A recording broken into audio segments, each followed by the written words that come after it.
Hello అండి, welcome to my channel Geetha Chandra. ఈరోజు నేను పుదీనా పోహా చూపిస్తున్నాను.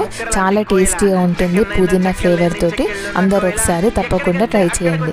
ఇది ఎలా చేయాలంటే, ఇక్కడ నేను లావు అటుకులు తీసుకున్నాను.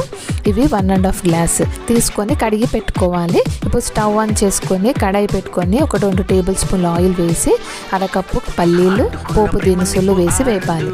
వేగిన తర్వాత కట్ చేసి పెట్టుకున్న ఉల్లిపాయ, కరివేపాకు, పచ్చిమిర్చి ఇవన్నీ వేసి వేగనియాలి. వేగిన తర్వాత అరకప్పు కట్ చేసి పెట్టుకున్న పుదీనా కూడా వేసి వేపాలి. ఇది కూడా వేగిన తర్వాత పావు టీ స్పూన్ పసుపు కూడా వేసి వేగనియాలి. వేగిన తర్వాత ఈలోపు అటుకులు చూడండి మెత్తపడ్డాయి. ఇప్పుడు ఇవి ఇందులో వేసేసి కలపాలి. ఇలా కలిపిన తర్వాత ఒక అర స్పూన్ ఉప్పు వేసి కలపాలి. కలిపిన తర్వాత కొన్ని నీళ్లు తీసుకొని ఇలా చిలకరించాలి. ఇలా చిలకరించేసి మూత పెట్టి దమ్ పెట్టాలి. 2 మినిట్స్ తర్వాత ఓపెన్ చేసి కొత్తిమీర చల్లుకొని సర్వ్ చేసుకోవాలి.